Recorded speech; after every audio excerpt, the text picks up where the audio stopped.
जय जगन्नाथ पिलाने तुम मो यूट्यूब चैनल लिपो क्लासेस को स्वागत। आज वीडियो पिलाने देखिए कि मेजर फॉर पॉलिटिकल साइंस जहाँकि आम देखुले मार्क्सवादी कम्युनिस्ट सॉरी पूर्व आम देखुले कि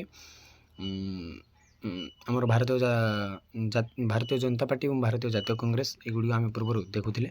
आज आम देखिए कि मार्क्सवादी कम्युनिस्ट पार्टी बा CPIM मार्क्सवादी कम्युनिस्ट पार्टी बा CPIM सीपीआई ठारू जन्म नहीं जहाँकि आम पूर्व मत देखी सीपीआई कौन केमती कौन गठित होता तो सीपीआई ठारू जन्म नहीं कि CPIM बा मार्क्सवादी कम्युनिस्ट पार्टी जहाँकि कह गले ये हूँ तार पिता ये हूँ तार कौन पुत्र। एणु सीपीआई और CPIM दल को संगठन समर्थन भित्तिभूमि विचारधारा नीति और कार्यक्रम मध्य यथेष्ट सामंजस्य माने कौन पिता जमी हो पुत्र मत सेमती दिट हम कारण सेम ना गोटे फैमिली बैकग्राउंड सब सेम समर्थन भित्तिभूमि से विचारधारा से नीति और कार्यक्रम सब सेम ही रहा खाली अलग होती।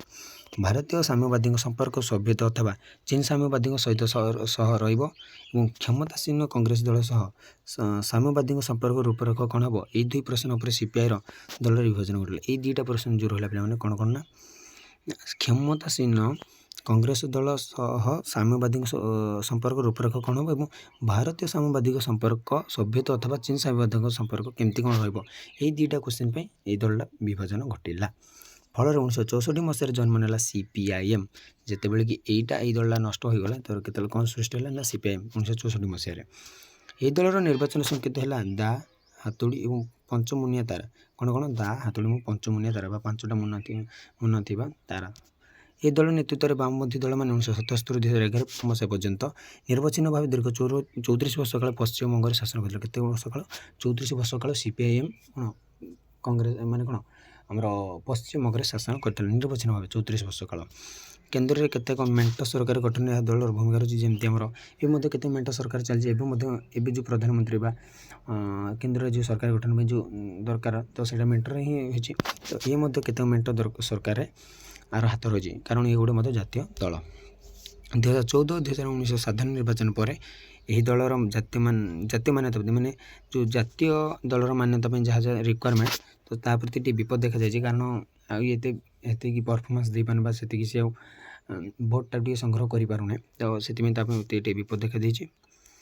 CPIM एक वामपंथी दल हिसाब से समाज प्रति अंगीकारबद्ध से गोटे कौन वामपंथी दल भाव से समाज कौन समाजवाद से गोटे अंगीकारबद्ध से मैंने अंगीकार नहीं मुझे समाजर सेवा करी एक छत्रवादर विरोध नागरिक मानकर मौलिक अधिकार सुरक्षा सांविधानिक संस्कार संसदीय गणतंत्र दृढ़ीकरण सहज न्याय प्राप्त भूसंस्कार भूमिहीन भूमिदान जी मैंने भूमिहीन मान कौन भूमिदान करवा श्रमिक कृषक उपयुक्त प्राप्य प्रदान श्रमिक कृषक मानक ठीक मजूरी प्रदान करने महिला और दुर्बल श्रेणी लोक सुरक्षा तथा न्याय प्रदान महिला मानक न्याय देवा और से सुरक्षा करने दुर्बल श्रेणी लोक न्याय प्रदान कर सुरक्षा करने यह सब दिगरे से काम माने तार चिंताधारा रही हाथ को काम राज्य मान अधिक स्वतंत्र प्रदान धर्मनिरपेक्षता विज्ञान और कारीगरी विद्यार आत्मनिर्भरशीलता विश्व शांति और पड़ोसी देशों सह संपर्क में उन्नति आदि कार्यक्रम पर यह सक्रिय या कौन कार्य से आक्टिव अच्छी ना मुझे कहली भूमिदान देन दुर्बल और महिला मान सुरक्षा प्रदान से भल न्याय प्रदान राज्य मान स्वतंत्र राज्यर धर्मनिरपेक्षता विज्ञान और कारीगरी स्तर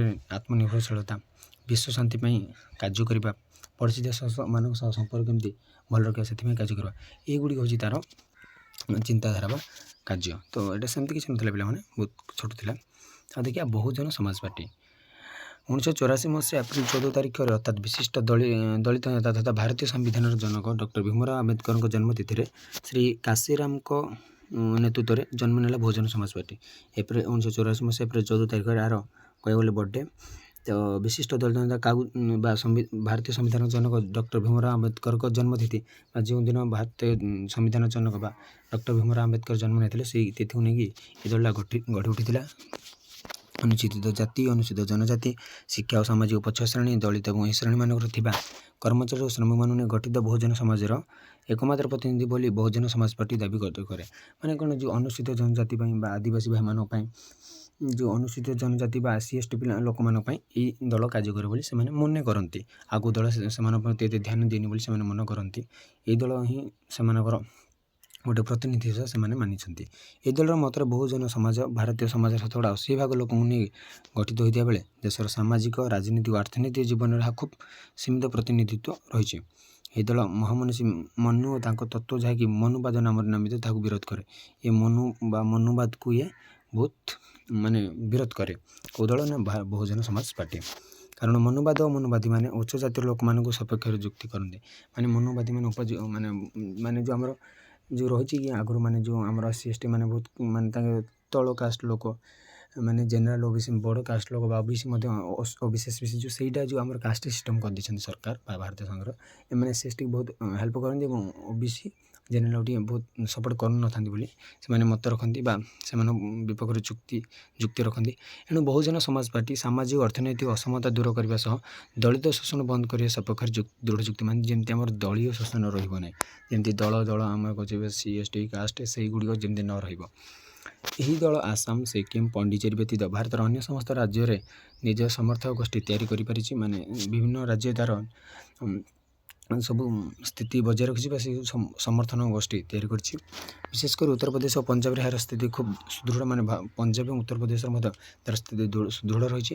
1997 ମସିହାରେ ନିର୍ବାଚନ ଆୟୋଗ ଏହାକୁ ଏକ ଜାତୀୟ ଦଳ ମାନ୍ୟତା ପ୍ରଦାନ କରିଛନ୍ତି। କେବେ 1997? ତେବେ 2014 ଓ 2019 ସାଧାରଣ ନିର୍ବାଚନ ପରେ ଏହି ଦଳ ଜାତୀୟ ମାନ୍ୟତା ପ୍ରତି ବିପଦ ଦେଖାଦେଇଛି। ଏହି ଦଳର ନିର୍ବାଚନ ସଂକେତ ହେଉଛି ହାତୀ। ମାନେ ଏହାର ନିର୍ବାଚନ ସଂକେତ କ'ଣ ନା ହାତୀ। 2014 ମାନେ 2014-19 ହେଲା ପରେ ସବୁ ଜାତୀୟ ଦଳ ପ୍ରତି ଟିକେ ବିପଦ ଦେଖାଦେଇଛି, କାରଣ ବିଜେପି ବହୁତ ଭଲ ପରଫର୍ମାନ୍ସ କରିଛି। ବହୁଜନ ସମାଜ ପାର୍ଟି ଡକ୍ଟର ଭୀମରାଓ ଆମ୍ବେଦକରଙ୍କ ଆଦର୍ଶରେ ଅନୁପ୍ରାଣିତ। ତାଙ୍କ ଆଦର୍ଶରେ ଅନୁପ୍ରାଣିତ ମାନେ ସେ ଗୋଟେ ଲିଡ଼ର ସେମାନଙ୍କୁ ତାଙ୍କ ମାନେ କ'ଣ ତାଙ୍କ ଦଳର ଦେବତା ହିସାବରେ ମାନନ୍ତି କହିବ ବୋଲେ ତାକୁ କାର୍ଯ୍ୟ ପରିଣତ କରିବା ନିମନ୍ତେ ଏହା ସମାଜରୁ ସାମାଜିକ, ରାଜନୈତିକ, ଅର୍ଥନୈତିକ ବୈଷମ୍ୟ ଦୂର କରିବାର ଲକ୍ଷ୍ୟ ରଖିଛି। ମାନେ କେମିତି ଅର୍ଥନୈତିକ, ରାଜନୈତିକ, ସାମାଜିକ କେମିତି ବୈଷମ୍ୟଟା ଯେଉଁ ରହିଛି, ଭେଦଭାବ ରହିଛି, ସେଇଟା କେମିତି ଦୂର କରିବା, ସେଥିପାଇଁ ଏମାନଙ୍କର ଲକ୍ଷ୍ୟ ରହିଛି। ମନୁବାଦ, ମନୁବାଦୀ ଓ ବ୍ରାହ୍ମଣବାଦୀଙ୍କ ବିରୋଧ କରିବା, ଦଳିତମାନଙ୍କୁ ଆତ୍ମବିଶ୍ୱାସ କରାଇବା, ସେମାନଙ୍କ ପାଇଁ ଭଲ ନିଯୁକ୍ତି ସୁଯୋଗ ଦେବା ଏବଂ ତଥା ସେମାନଙ୍କ ସ୍ୱାର୍ଥରକ୍ଷା ପାଇଁ ରାଜନୈତିକ କ୍ଷମତା ହାସଲ କରିବା ଏହାର ଲକ୍ଷ୍ୟ। କ'ଣ ଲକ୍ଷ୍ୟ ରହିଛି ନା ମନୁବାଦ, ମନୁବାଦୀ, ବ୍ରାହ୍ମଣବାଦୀମାନଙ୍କୁ ବିରୋଧ କରିବା, ଦେନ୍ ଦଳିତମାନଙ୍କ ବା ଦଳିତ ଶ୍ରେଣୀର ଲୋକମାନଙ୍କୁ ଆତ୍ମବିଶ୍ୱାସ ଯୋଗାଇବା, ସେମାନଙ୍କ ପାଇଁ ଭଲ ନିଯୁକ୍ତି ସୁଯୋଗ ସୃଷ୍ଟି କରିବା, ସେମାନଙ୍କ ସ୍ୱାର୍ଥରକ୍ଷା ପାଇଁ ରାଜନୈତିକ କ୍ଷମତା ହାସଲ କରିବା ଏହାର ଲକ୍ଷ୍ୟ। ଏହା ବ୍ୟତୀତ ଦଳିତ ମହିଳାମାନଙ୍କୁ ସବୁ ପ୍ରକାର ଶୋଷଣରୁ ମୁକ୍ତି ଦେବା, ଅସ୍ପୃଶ୍ୟତା ନିବାରଣ କରିବା, ଭୂମିହୀନ ଓ କ୍ଷୁଦ୍ର ଚାଷୀଙ୍କୁ ସ୍ୱାର୍ଥରକ୍ଷା କରିବା, ଶିଶୁ ଶ୍ରମିକ ପ୍ରଥାର ଉଚ୍ଛେଦ କରିବା। ଆମେ ତ ଏଇଟା ବୁଝିପାରିବା ଶିଶୁ ଶ୍ରମିକ ପ୍ରଥା ମାନେ କ'ଣ।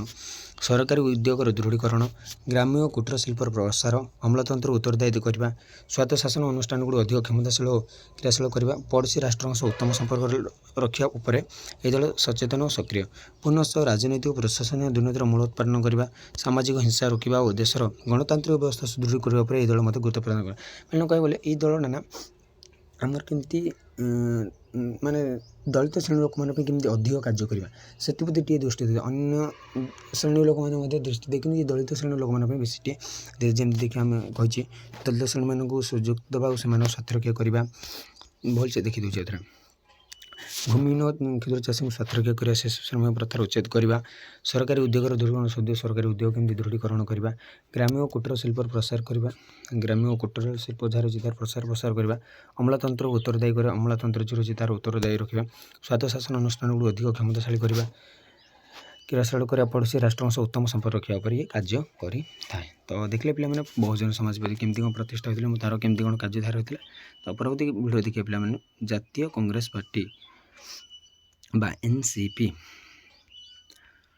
ପିଲାମାନେ ଦେଖିନେବା, ନହେଲେ NCPଟା ଦେଖିଦେବା। ଚାଲ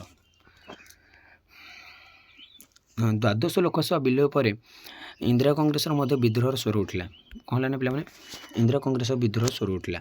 ଶରଦ ପାୱାର, PM ସାଙ୍ଗାମା ଓ ତାରିକ ଅନୱାରଙ୍କ ଭଳି କଂଗ୍ରେସ ନେତାମାନେ କୌଣସି ବିଦେଶୀ ବଂଶୋଦ୍ଭବ ବ୍ୟକ୍ତିଙ୍କୁ ଭାରତର ରାଷ୍ଟ୍ରପତି କିମ୍ବା ପ୍ରଧାନମନ୍ତ୍ରୀ ଭଳି ଗୁରୁତ୍ୱପୂର୍ଣ୍ଣ ପଦରେ ବସାଇ ନ ଦେବା ପାଇଁ ଉଦ୍ୟମ କଲେ। କିନ୍ତୁ ଭାରତ କୌଣସି ବିଦେଶୀ ଲୋକକୁ ଯେମିତି ଆମର ରାଷ୍ଟ୍ରପତି କିମ୍ବା ପ୍ରଧାନମନ୍ତ୍ରୀ ଭଳି ଗୁରୁତ୍ୱପୂର୍ଣ୍ଣ ପଦରେ ବସାଇବାକୁ ସେମାନେ ଉଦ୍ୟମ ଆରମ୍ଭ କଲେ, ବସାଇ ନ ଦେବା ପାଇଁ ଉଦ୍ୟମ କଲେ। କିନ୍ତୁ ସେମାନେ ନ ବସନ୍ତୁ ଆମ ଇଣ୍ଡିଆନ୍ କିଏ ଗୋଟେ ବସନ୍ତୁ ବୋଲି ସେମାନେ ଉଦ୍ୟମ କଲେ। ନିଶ୍ଚିତ ରୂପେ ସେମାନଙ୍କର ପ୍ରତ୍ୟକ୍ଷ ଲକ୍ଷ୍ୟ ଥିଲା ଯେ କଂଗ୍ରେସର ସର୍ବମୟ କଥା ସୋନିଆ ଗାନ୍ଧୀ। କଂଗ୍ରେସର ମୁଖ୍ୟ କିଏ? କଂଗ୍ରେସ ସୋନିଆ ଗାନ୍ଧୀ ବୋଲି ସେ ସମୟରେ ଚାଲିଥିଲା। ଅନ୍ୟ ପକ୍ଷରେ ନିଜ ପ୍ରଧାନମନ୍ତ୍ରୀ ହେବାର ଶରଦ ପାୱାରଙ୍କ ଗୁପ୍ତ ଇଚ୍ଛା ମଧ୍ୟ ଏହା ପଛରେ ନିହିତ ଥିଲା। ମାନେ କି ଶରଦ ପାୱାରଙ୍କ ଇଚ୍ଛା ଥିଲା କ'ଣ ସେ କେମିତି ପ୍ରଧାନମନ୍ତ୍ରୀ ହେବେ। ସୋନିଆଙ୍କ ଅନୁଗତ ଭାବେ ଏହା ସହ୍ୟ ନ କରିବାରୁ 1999 ମସିହା ମେ 21 ତାରିଖରେ ନେତାମାନଙ୍କୁ କଂଗ୍ରେସ ଦଳର ପ୍ରାଥମିକ ସଦସ୍ୟ ପଦରୁ ବହିଷ୍କାର କରିବାକୁ ସକ୍ଷମ ହେଲେ।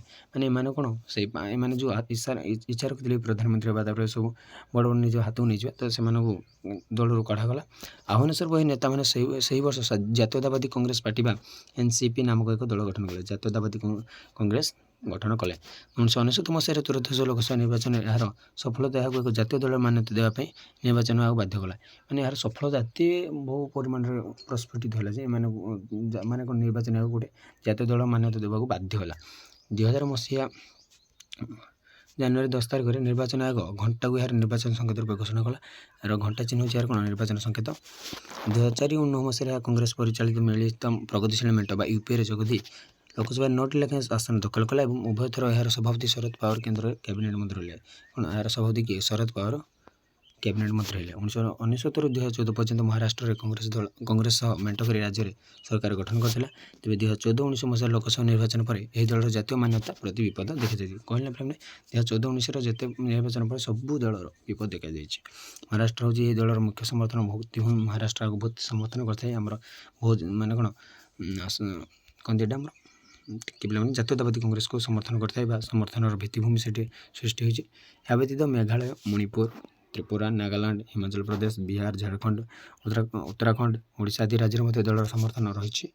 ଅନ୍ୟାନ୍ୟ ବିଷୟ ଉପରେ ମଧ୍ୟ ଦଳର ମୁଖ୍ୟ ବିଚାରଧାରା ହେଉଛି ଦେଶର ରାଷ୍ଟ୍ରପତି, ଉପରାଷ୍ଟ୍ରପତି, ପ୍ରଧାନମନ୍ତ୍ରୀ ଓ ରାଜ୍ୟପାଳ ବିଚାରପତି ପଦବୀରେ କେବଳ ମୂଳ ଭାରତୀୟ ବ୍ୟକ୍ତିଙ୍କୁ ଅଧିଷ୍ଠ କରାଇବା। ଏହାର ଏମାନଙ୍କ ମୁଖ୍ୟ କାମ ହେଉଛି କେମିତି ଆମ ଭାରତର ଅନ୍ୟ ବୈଦେଶିକ ଯେମିତି ପଦବୀ ଗ୍ରହଣ କରିପାରିବେନି ସେଇ ବିଷୟରେ ସେଇଠି ଧ୍ୟାନ ଦିଏ।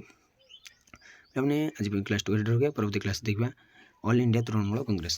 ତ ଆଜି ବି ରହୁଛି ଜୟ ଜଗନ୍ନାଥ।